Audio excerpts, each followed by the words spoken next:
History cracked open at 4:17 a.m. on February 6, 2023. One violent shudder, and the ground itself betrayed the living. Entire cities in Turkey and Syria folded in on themselves. Towers crumbled like ash, streets split like torn paper. Concrete turned to dust in a heartbeat. Antakya, ancient Antioch, a city that had withstood empires, shattered as if struck by a god's hammer.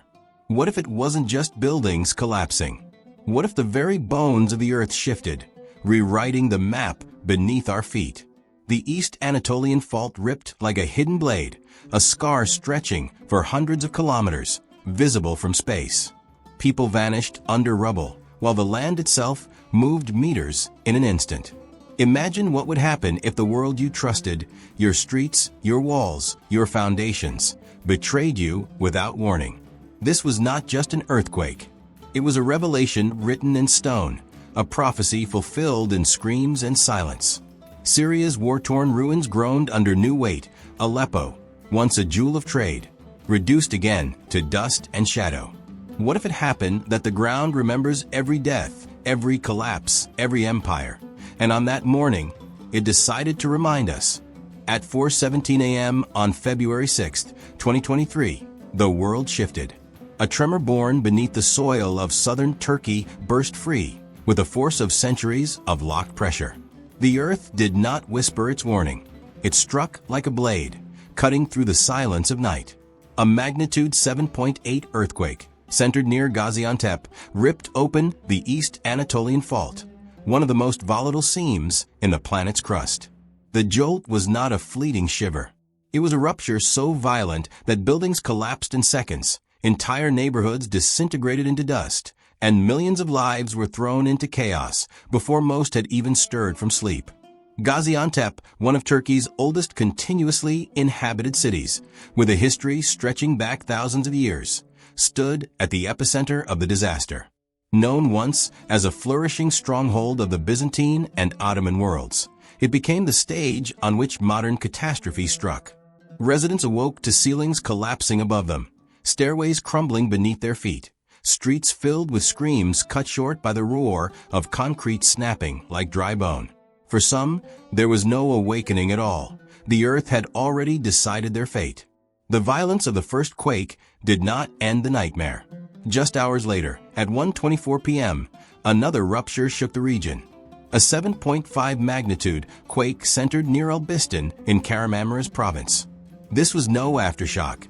It was a second main shock unleashed along a different segment of the fault system, compounding the destruction and striking when hope for stability had barely begun to surface. Two massive quakes, both capable of devastation on their own, had struck in the same day, within the same region, tearing through city after city with merciless precision. The devastation stretched far beyond Turkey's borders. In northern Syria, already scarred by more than a decade of war, entire districts collapsed in Aleppo, Idlib, and Latakia. Buildings weakened by years of shelling and neglect crumbled like fragile shells.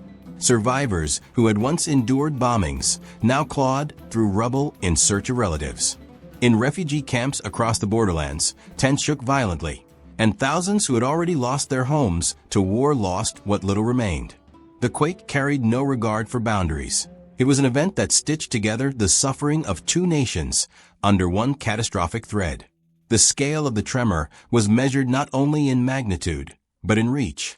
The seismic waves reverberated far into the Middle East. In Lebanon, buildings swayed. In Cyprus, people fled into the streets.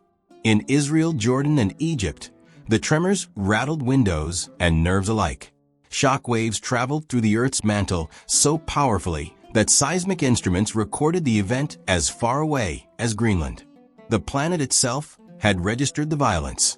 Reports spread rapidly, each more harrowing than the last. In Hatay province, near the ancient city of Antakya, once Antioch, famed in Roman times as a center of culture and Christianity, centuries of history vanished in moments. Churches that had stood since the Crusades, mosques that had survived Ottoman rule, markets that once bustled with trade, all lay in ruins. The city's archaeological heritage, layers of civilizations stacked one atop another, was shredded by the quake's brute force. To historians, it was as if thousands of years of memory had been wiped clean in an instant. To survivors, it was a raw and immediate horror. This was no random misfortune.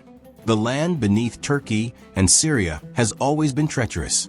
The Anatolian plate is wedged between the Arabian plate pushing north and the African plate pressing from below.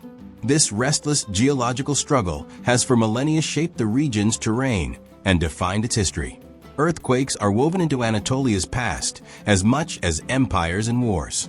The city of Aleppo was devastated in 1138 by a quake so powerful it remains listed among the deadliest in recorded history. In 1939, Erzincan was flattened by a 7.8 magnitude shock, killing more than 30,000 people.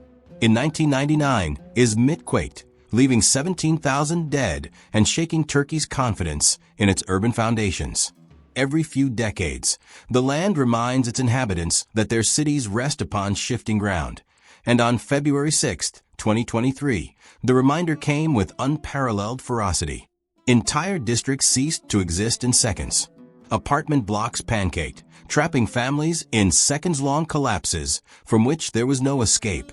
Emergency lines were cut. Roads split open, making rescue attempts agonizingly slow. Airports turned into staging grounds for incoming aid, their runways crammed with aircraft from across the world. Survivors huddled in freezing February air, temperatures dropping below zero, snow mixing with dust, their breath forming clouds against the backdrop of destruction. In Adiyaman, a city of more than 600,000, countless families were buried in their homes, while in Malatya, ancient mosques and Ottoman-era structures toppled alongside modern buildings. In Kahramanmaraş, the very name of the province, meaning the brave city, took on a bitter new edge as its people faced a battle not with armies, but with the collapsed weight of their own streets. Hatawi's ports crumbled into the sea, silencing trade that had once connected Anatolia to the wider Mediterranean world. Each city had its own story, each one tied to centuries of civilization, and each one torn apart in the same morning. Statistics only scratch the surface of what occurred, yet even numbers stagger.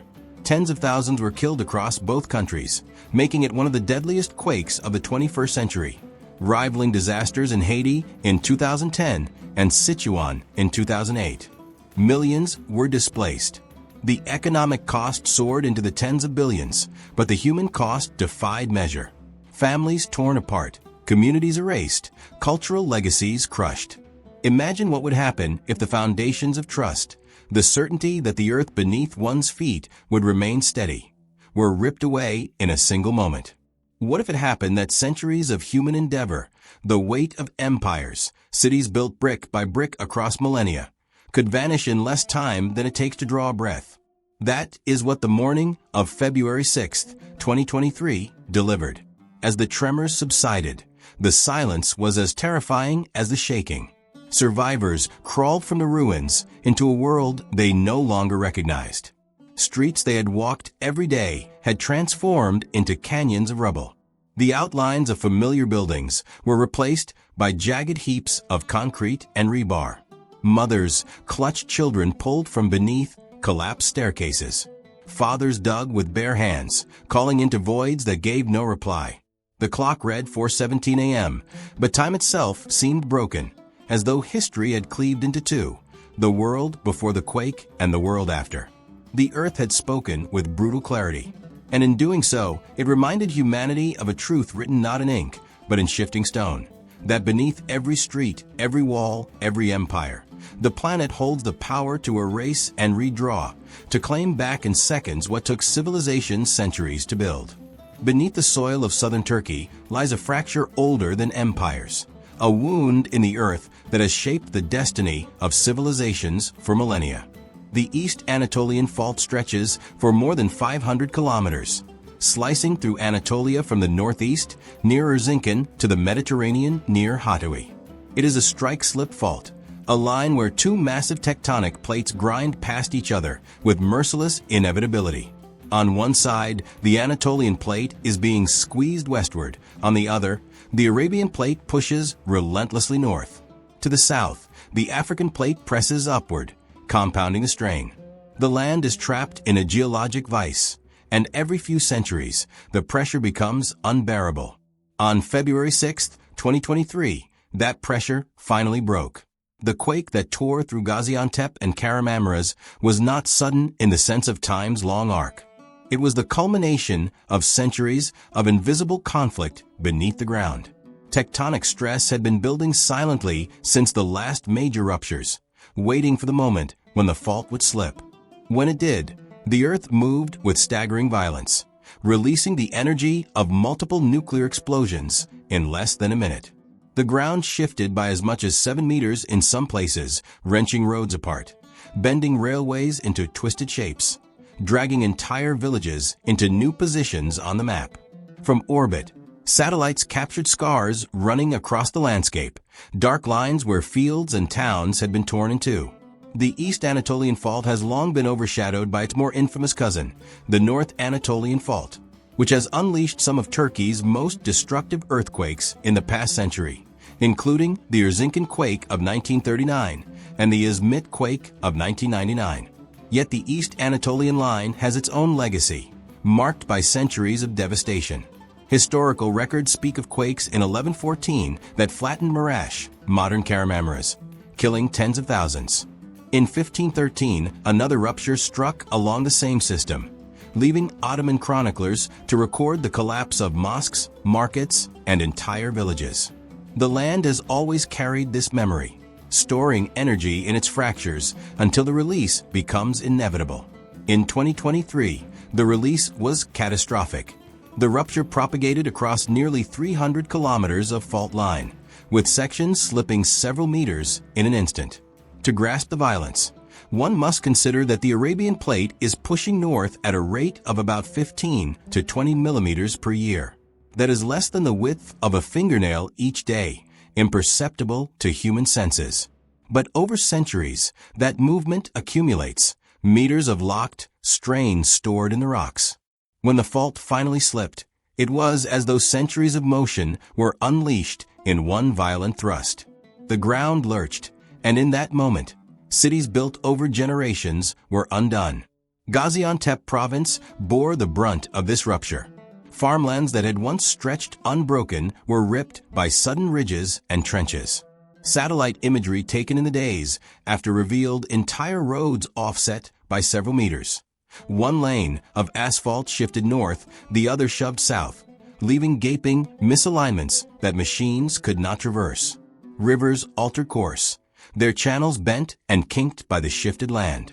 In rural areas, fault scarps rose where the surface itself buckled upward. Sudden cliffs of raw soil marking the invisible war beneath. The geologic violence did not respect history or memory. Antakya, ancient Antioch, sat atop ground torn by fault movements countless times before. Once a jewel of the Roman East, a seat of early Christianity, it has seen crusades, sieges, and invasions. Yet nothing erased its streets so efficiently as the fault beneath its shifting meters in seconds. Archaeologists and historians mourned not just the loss of modern life, but the obliteration of heritage that cannot be rebuilt, crushed in an instant by the weight of geological inevitability. The 2023 event demonstrated the full brutality of tectonic mechanics. The East Anatolian Fault is a left lateral strike-slip system, meaning the land on either side moves horizontally, sliding past in opposite directions. This kind of motion produces long, straight ruptures across the surface, tearing through cities, farms, and infrastructure alike. Scientists measuring the displacements found offsets up to 7 meters, roads severed, fences torn apart, orchards split down their rows. For those standing on the ground, it meant that what had been a familiar street or courtyard became a jagged scar, a reminder that the earth is not fixed, not stable, not trustworthy. For centuries, Anatolia's geography has been shaped by this tectonic struggle. The entire landmass of Turkey exists in part because the Arabian Plate is pressing north, forcing the Anatolian Plate westward like a wedge being squeezed from all sides. This relentless pressure has carved mountain ranges, such as the Taurus, uplifted plateaus, and dictated the course of rivers. The human story has been bound to this shifting land. Empires rose in fertile valleys, cities thrived along trade routes, but always under the threat that the very ground could revolt. The 2023 quake was not an isolated incident, but part of this unending cycle. The rupture's visibility from space spoke to its scale.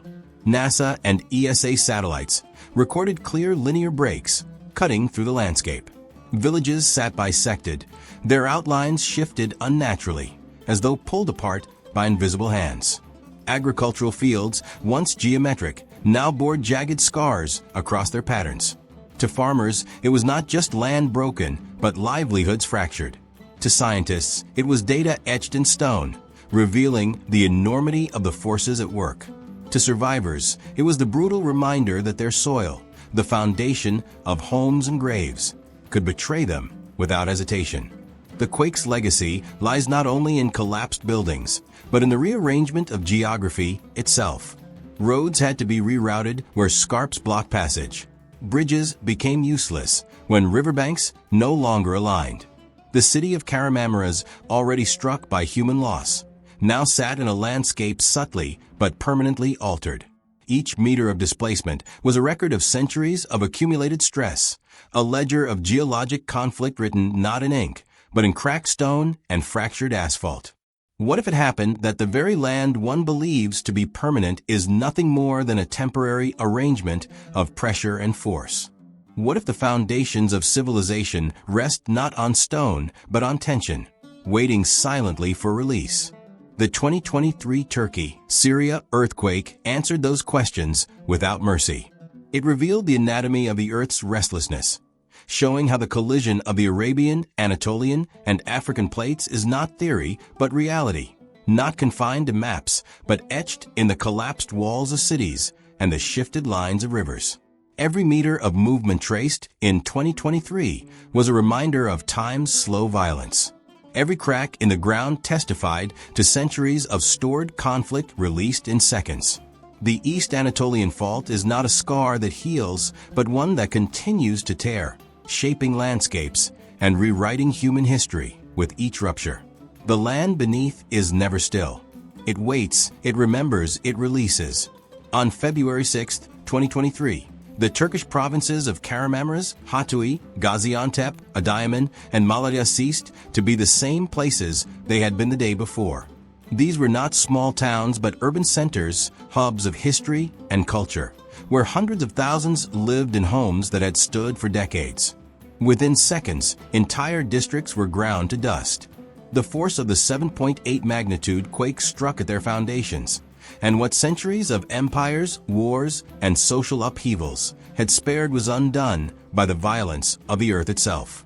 Kahramanmaraş, the province where one of the quakes was centered, became the symbol of devastation.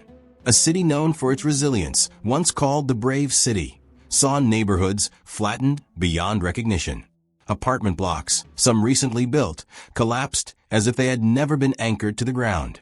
The scale of destruction raised questions that lingered even as rescuers dug through debris. How could so many buildings fall so easily? The answer lay in the structures themselves. For decades, cities across Turkey had grown rapidly, with high-rises built at a speed that often sacrificed strength for profit. Reinforced concrete was used, but too often without the structural integrity demanded by seismic codes. Poor enforcement, corruption in construction practices, and the sheer pressure of urban expansion meant thousands of people lived in buildings incapable of withstanding the tremors long predicted for this region. Hatay, home to Antakya, bore a loss beyond human numbers. It lost layers of history. Antioch, its ancient name, had once stood as one of the great cities of the Roman world, a rival in importance to Alexandria and Constantinople. For centuries, it was a meeting point of empires and faiths. Christianity itself was first named in Antioch, and the city remained a sacred site through Byzantine, Crusader, and Ottoman eras.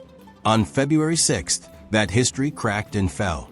Churches that had stood since the Crusades, mosques dating back to Ottoman centuries, and the traditional houses of Antakya's old quarter collapsed together in a heap of stone and dust. The archaeological heritage of one of the world's oldest continuously inhabited regions was crushed in hours. It was not the first time Antioch had been brought to ruin by an earthquake. Records describe quakes in 526 and 528 that killed hundreds of thousands in the ancient city. But this time, the destruction struck a modern population living among ancient ruins, blending tragedy with irreplaceable cultural loss. Gaziantep, lying close to the epicenter, became another graveyard of concrete.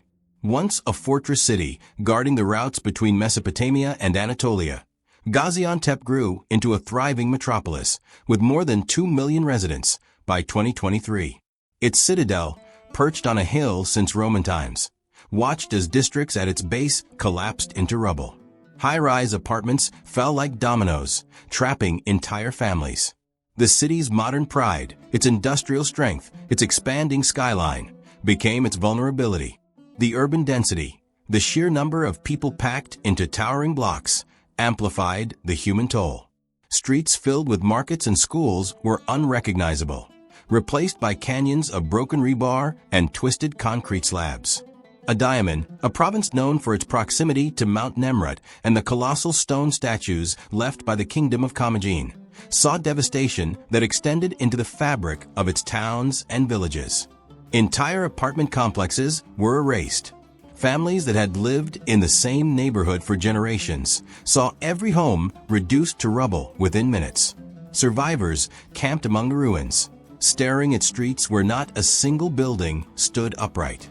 This was a region with historical monuments that had stood since the 1st century BCE, and yet modern structures, raised with speed and often negligence, crumbled in the blink of an eye. The contrast between ancient endurance and modern fragility cut through every scene. Malatya, further north, also paid its toll. Known historically as a crossroads between Anatolia and Mesopotamia, its old bazaars and Ottoman-era mosques were reduced to ruins. Even structures thought to be earthquake-resistant were not spared. Markets, hospitals, government offices, none were immune. In Malatya's historic center, centuries-old architecture was pulverized alongside newly built complexes, showing again that construction quality mattered more than age or heritage when the earth moved.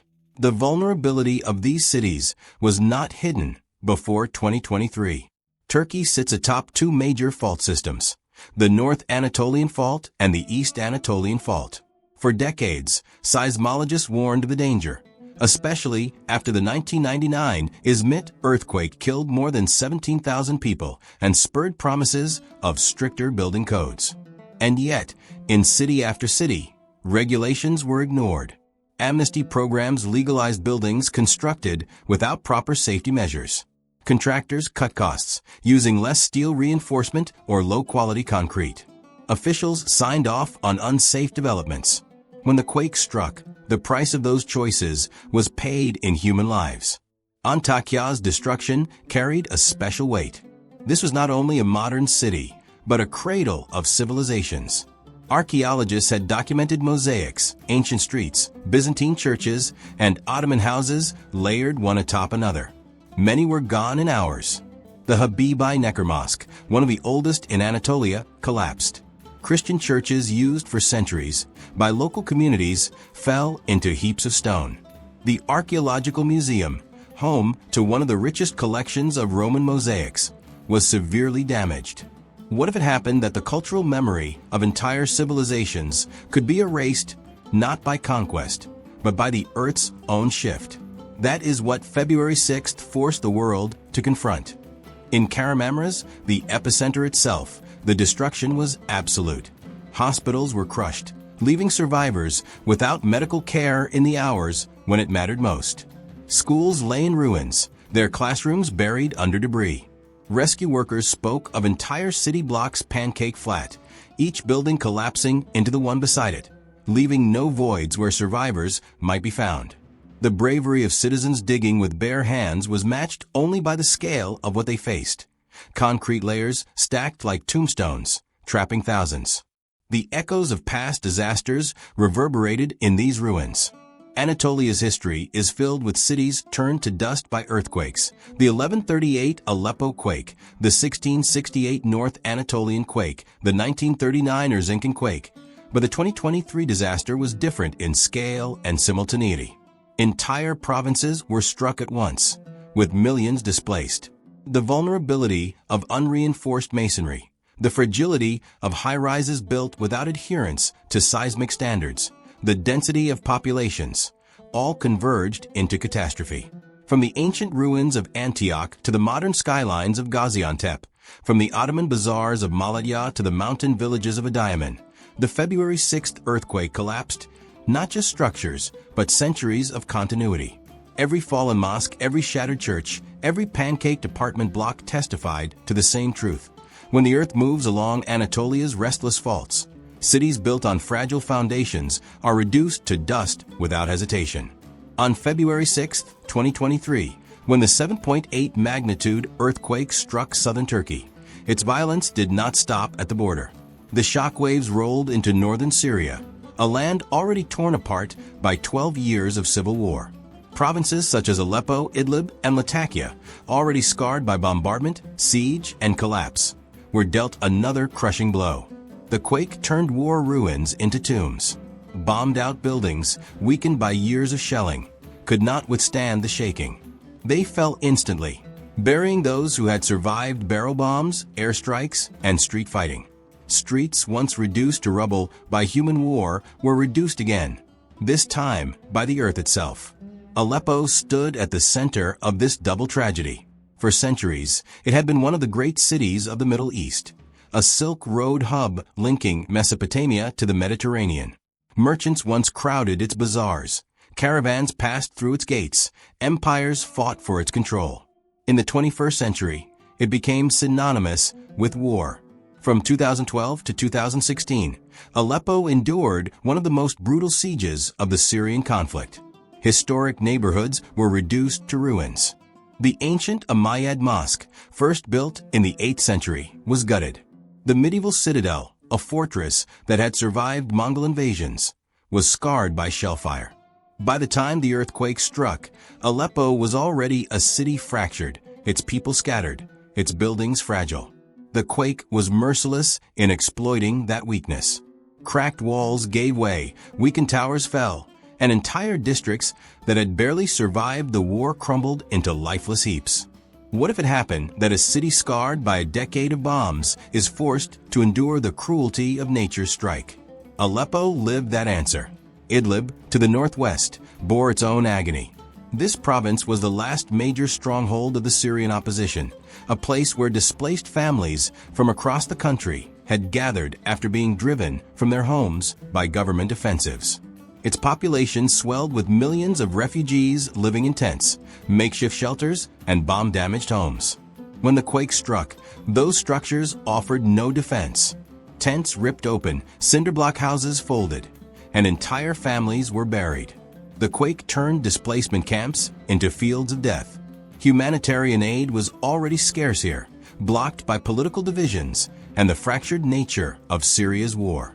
Crossing borders with supplies required international agreements, yet the hours after the quake were critical, and aid convoys were trapped in bureaucratic delays while survivors clawed at rubble with their hands. Latakia, a coastal province and a stronghold of the Syrian government, was also struck hard. Apartment buildings tumbled into heaps. Families already struggling under sanctions and economic collapse faced another layer of destruction.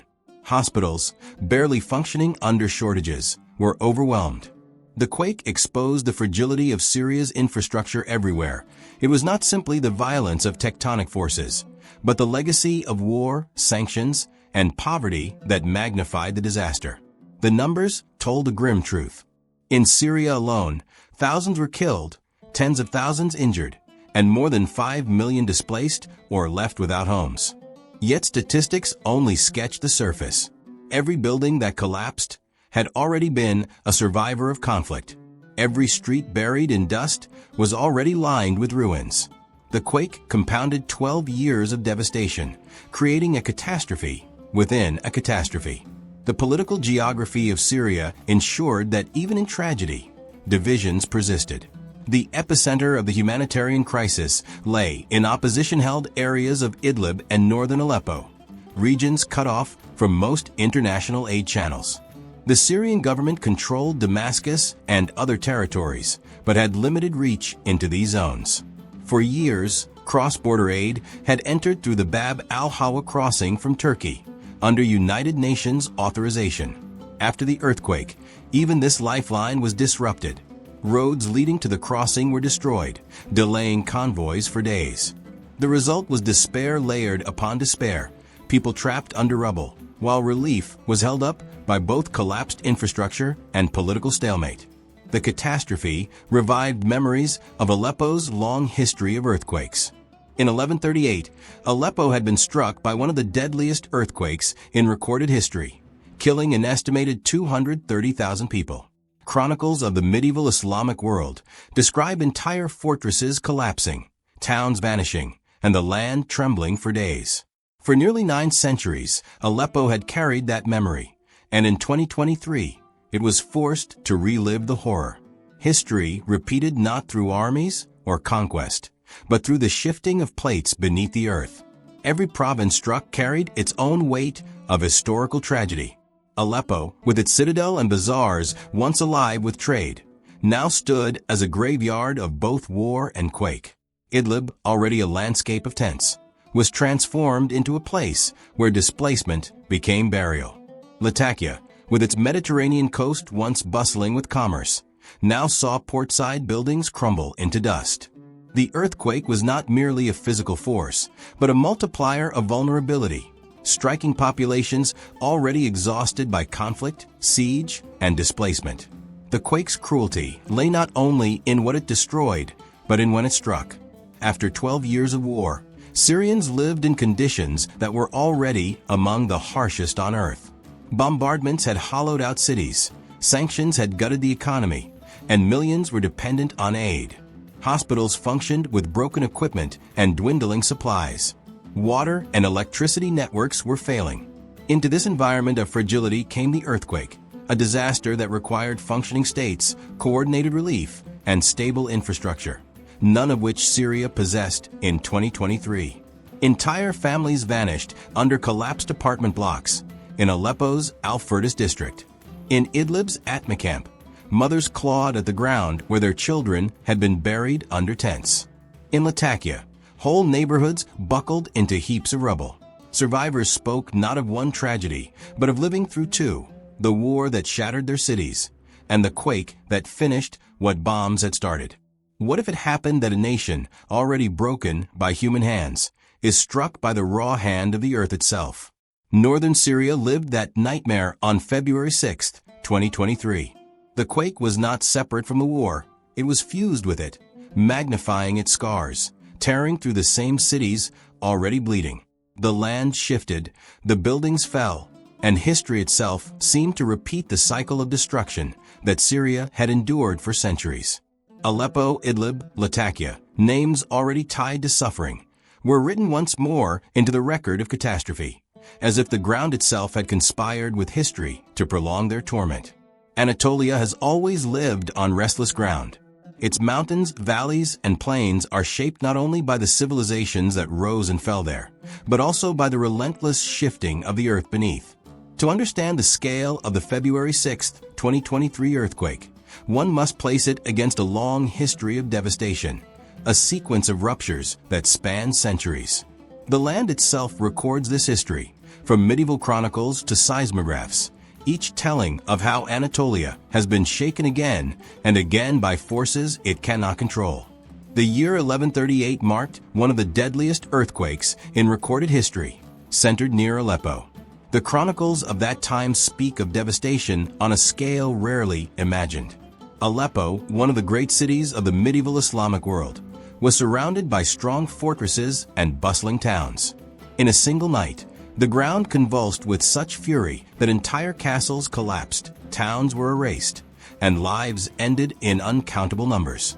Historians estimate as many as 230,000 deaths, a staggering toll for the 12th century, when the world's population was far smaller than today.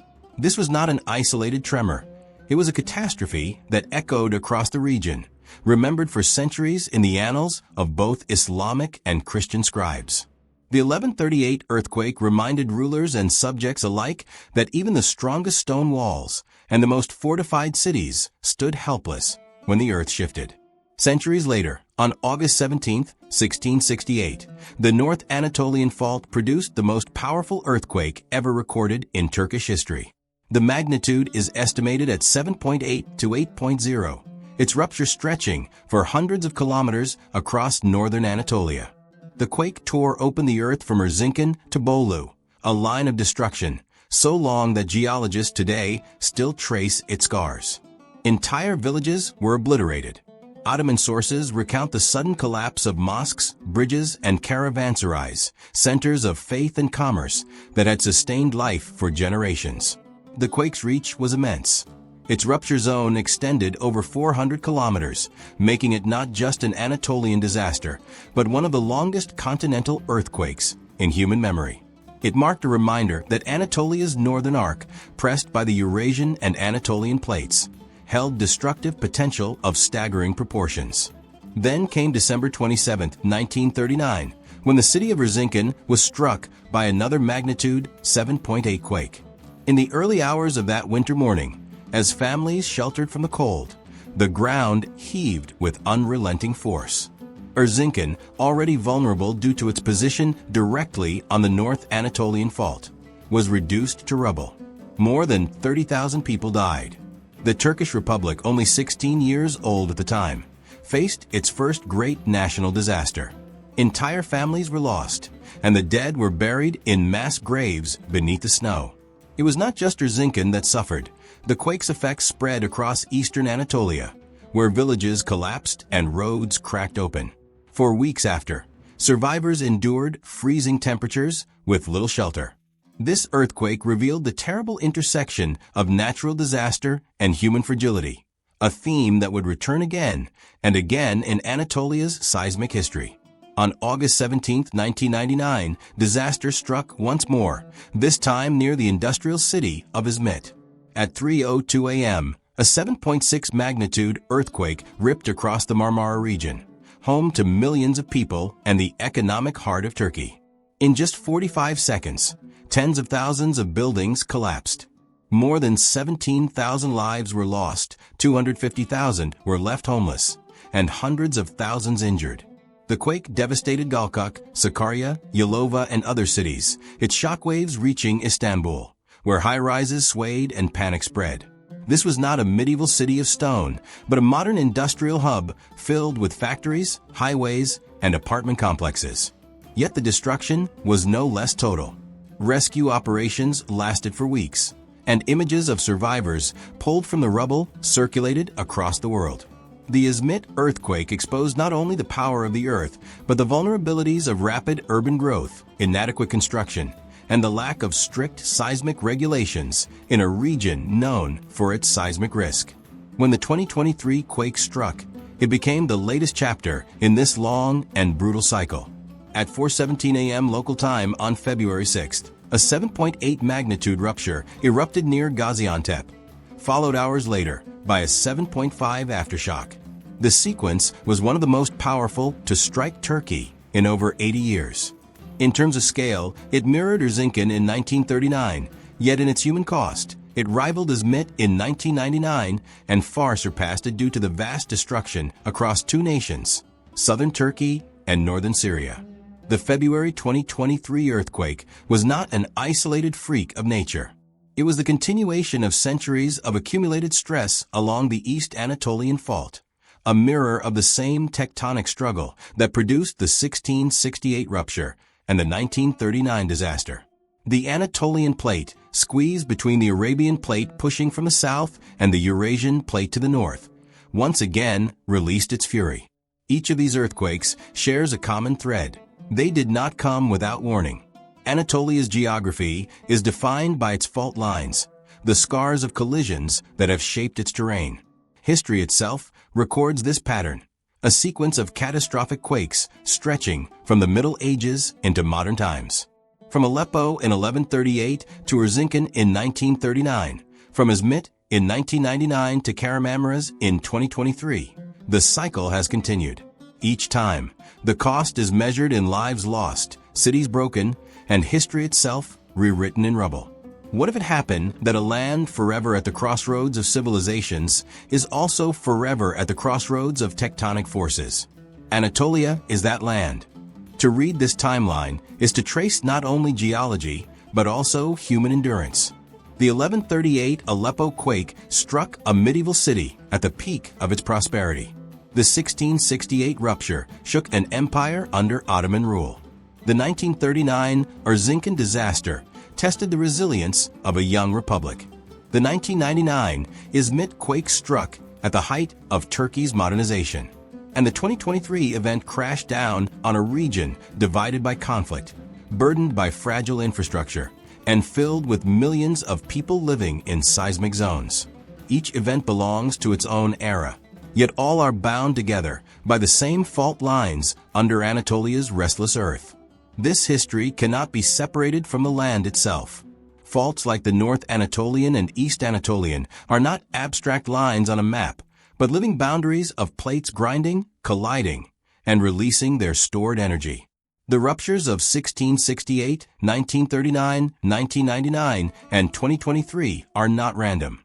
They are connected links in an ancient chain of seismic events. To study them is to see how nature repeats itself, how human societies, no matter how advanced or powerful, remain at the mercy of the forces beneath their feet. The earthquakes of Anatolia are more than disasters. They are recurring markers of time, moments when history and geology intersect. They remind us that empires, republics, and civilizations rise and fall, but the Earth's fault lines endure. Each great quake writes a new chapter, just as the February 6, 2023 quake now stands alongside 1138, 1668, 1939, and 1999, a continuation of a cycle as old as the land itself, one that will not end with our age. The ground did not rest after February 6, 2023. The first shock at 4:17 a.m. was only the beginning. In the hours, days, and weeks that followed, the Earth convulsed again and again, releasing its fury in aftershocks that numbered in the thousands. Each tremor, whether large or small, carried the weight of terror. Buildings that had survived the main quakes cracked further, weakened walls shuddered, and survivors in makeshift tents jolted awake at every vibration. The Turkish Disaster and Emergency Management Authority, AFAD, recorded more than 10,000 aftershocks in the 3 months that followed. Some were minor, barely perceptible, while others reached magnitudes above 5.0, strong enough to bring down structures already fractured. For survivors, the quake was not confined to February 6th. It stretched into weeks of restless nights where the ground itself refused to stop moving. The disaster unfolded in the dead of winter. Southern Turkey and northern Syria were gripped by freezing temperatures, with snowstorms and icy rain compounding the misery. Kahramanmaraş, Gaziantep, and Hatay, already in ruins, were covered in snow that seeped through collapsed roofs and blanketed shattered streets. Families huddled under plastic sheets or thin tents, shivering as night temperatures plunged below zero. Children wrapped in blankets shuddered from cold as much as fear. Survivors who had lost homes were forced into open fields, sports stadiums, or makeshift camps, where firewood was scarce and heating non-existent. Aid convoys struggled to reach many areas because snow-blocked roads slowed rescue vehicles. What had happened that after escaping the collapse of your house, you faced a new enemy? The freezing air, relentless and unforgiving, pressing against your lungs with every breath. Rescue operations stretched the limits of human endurance. In Antakya, Kahramanmaraş, and Adıyaman, days passed while families dug through rubble with bare hands, calling out names into the silence. Heavy machinery often arrived late or could not enter the narrow streets, leaving ordinary people to claw at concrete slabs with shovels, crowbars, or even broken pieces of rebar. Yet within this chaos came survival stories that etched themselves into history. On February 10th, for days after the initial quake, a 10-day-old infant was pulled alive from beneath debris in Hatay, shielded by the body of its mother. In Kahramanmaraş, a teenager was rescued after more than 140 hours under rubble, surviving on rainwater dripping through cracks. These stories were rare flashes of hope amid devastation, Yet they revealed how long life could cling on even beneath collapsed towers of stone and steel. The scale of displacement was unprecedented. The United Nations estimated that more than 1.5 million people in Turkey were left homeless. Entire neighborhoods vanished, leaving behind only tent cities and temporary shelters. In Syria, already fractured by 12 years of civil war, over 500,000 people were newly displaced, many of them forced into camps already strained by earlier waves of refugees. The earthquake did not merely destroy buildings. It rearranged human geography. Whole communities shifted from permanent homes to fragile settlements of fabric and plastic, sprawling across fields, stadiums, and open spaces. Schools were turned into shelters. Mosques became crowded havens for the displaced, and tents lined the highways leading out of devastated provinces. In Turkey, the government rushed to construct container cities, rows of prefabricated units, but the demand far outstripped the supply. The aftershocks not only shattered buildings, but fractured the social fabric. Families were torn apart, with some members buried in rubble, while others fled to distant provinces. Towns like Antakya, once centers of cultural coexistence, saw massive outflows of survivors seeking safety in Ankara, Istanbul, and other Western cities. The demographic shifts were immediate and profound. Hatay lost tens of thousands of residents in a matter of weeks, while neighboring regions absorbed sudden surges of displaced people. In Syria, where international aid faced political barriers, the demographic map of Idlib and Aleppo provinces shifted once again, layering the earthquake's displacements atop those caused by years of bombardment and siege. What set the February 2023 sequence apart was not only the magnitude of destruction, but the relentlessness of the ground. Survivors lived in fear of collapse long after February 6th. Parents refused to let children sleep indoors, even in buildings that stood. Schools held classes in tents to avoid the risk of sudden tremors toppling already cracked walls. In Gaziantep, a city known for its strong industry, aftershocks left factories and workshops closed for weeks, further stalling recovery. In Hatay, cracks zigzagged across ancient structures that had endured centuries, turning each new tremor into another step toward total ruin. The historical parallel was striking. In the Erzincan earthquake of 1939, aftershocks continued for months, forcing survivors to endure freezing conditions in tents, just as in 2023.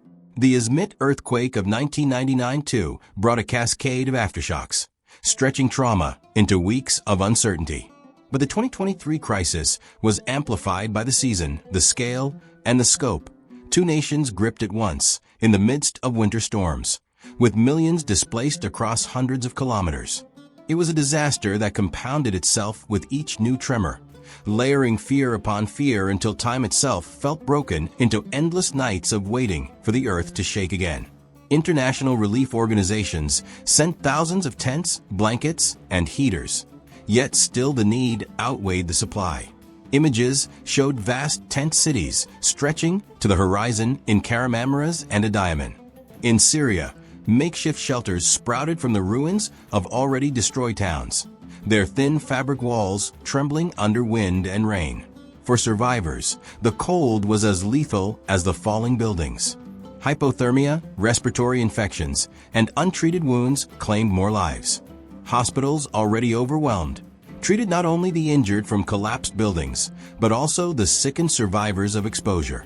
The aftershocks rippled through daily life in ways both immediate and lasting. Markets closed, transport networks fractured, schools shut down indefinitely. Millions lived without certainty, their lives reduced to a cycle of queuing for food aid, gathering wood for fires, and bracing for the next tremor. The earthquake did not simply end on February 6th. It lingered in every crack of a wall, every shiver in the cold, every sudden silence broken by the low rumble of another aftershock rolling through the ground. Survivors became historians of their own trauma. Each remembered the exact moment the main quake struck, the hour they were pulled from rubble, the day aftershocks cracked the ground beneath their tents. These memories carried the same weight as the dates of great battles or regime changes, because they marked not political revolutions, but the unrelenting battle between human life and the Earth's shifting crust. the February 2023 earthquake was more than an instant catastrophe. It became a prolonged trial where aftershocks ruled daily life, where winter enforced its cruelty, where survival meant not only escaping collapse, but enduring hunger, cold, and displacement. What if it happened that the ground you trusted most, your home, your city, your nation, never stopped moving, never let you rest, never gave you certainty that the worst had passed? For millions across Turkey and Syria, that question was no longer hypothetical. It was the reality of every hour, every tremor, every day that followed the morning the earth shook. The earthquake of February 6, 2023, forced the world to respond at a scale not seen in decades. Within hours, international rescue teams boarded flights, carrying trained dogs, specialized equipment, and the expertise honed from previous disasters. More than 80 countries mobilized. From Mexico came the Topos volunteer rescuers, veterans of their own catastrophic quakes. From Greece, despite years of strained relations with Turkey, rescue crews crossed the Aegean to dig through rubble in Antakya. From Israel, aid workers arrived in a nation where political tensions had long made such cooperation rare.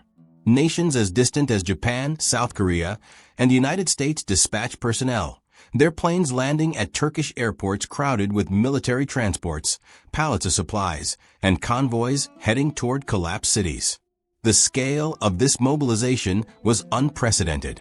NATO allies sent equipment to clear rubble, while Gulf states such as Qatar and the United Arab Emirates dispatched field hospitals. Russia, locked in conflict with Ukraine at the time, nonetheless sent teams to both Turkey and Syria. The United Nations activated its emergency response mechanisms, funneling food, blankets, and medical supplies into staging points in Gaziantep and Adana. In the opening days, survival depended on this influx. Specialized teams with seismic sensors and listening devices were among the few capable of finding those still alive beneath mountains of debris.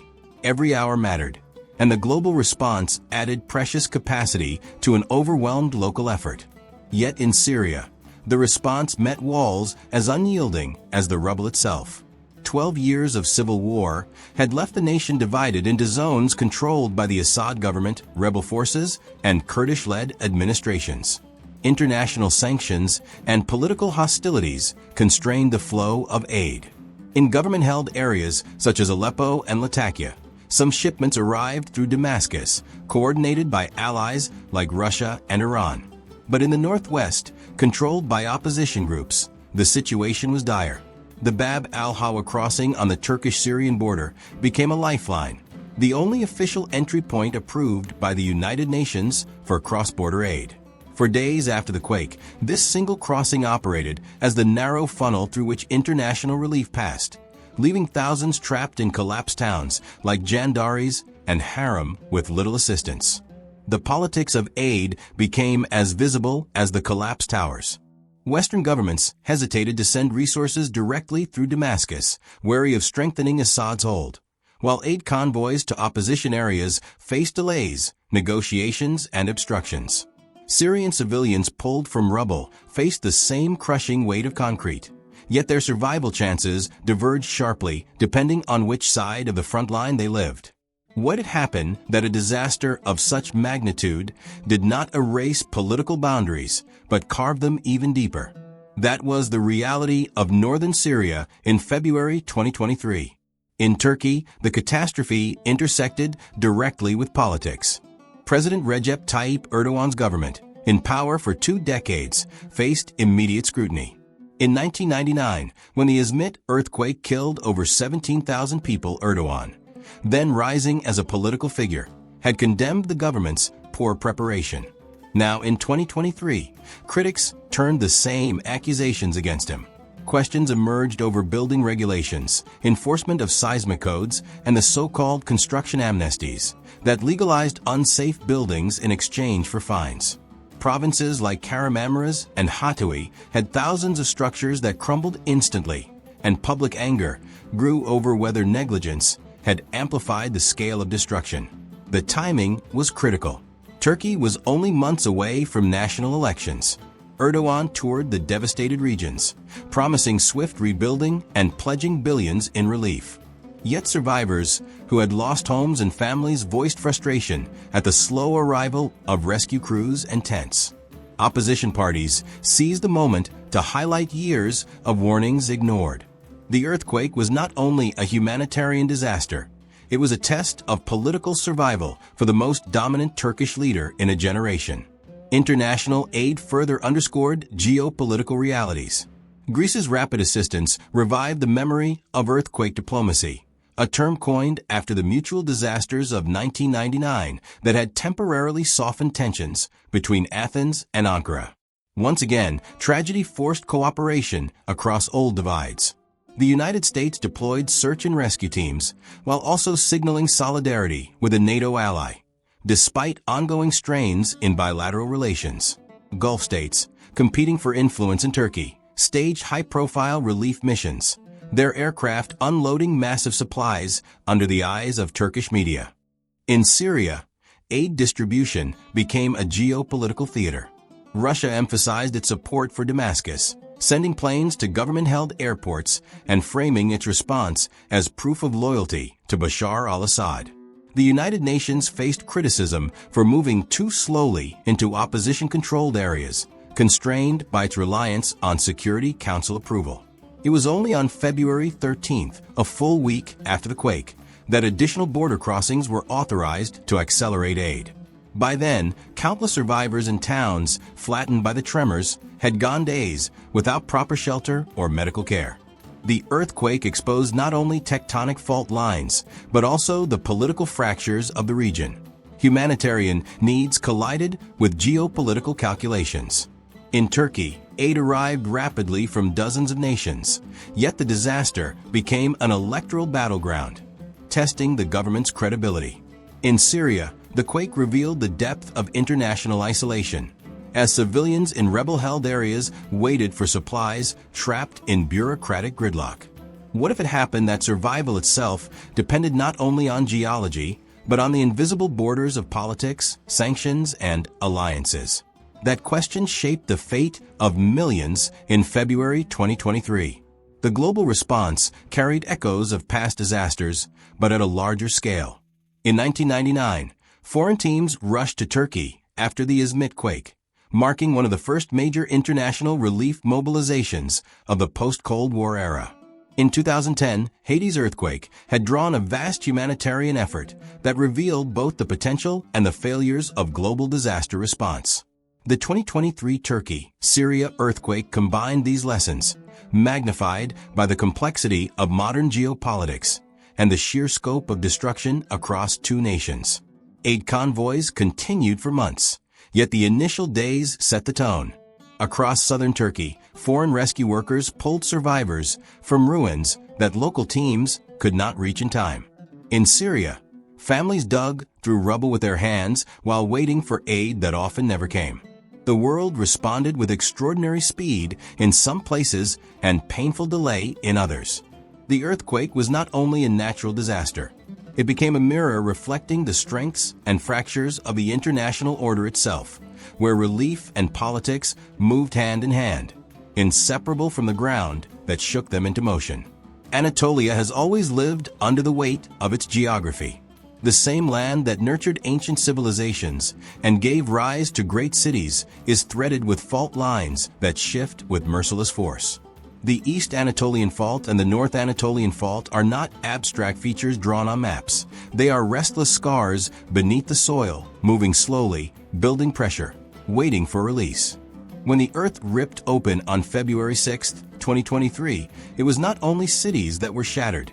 It was the reminder that steel and stone, when built without discipline, cannot defy the laws of geology. Dense cities have long grown atop these restless lines. Antakya, Kahramanmaraş, Gaziantep, and Aleppo thrived in valleys and plains where rivers met, where trade routes converged. Population swelled, concrete towers rose.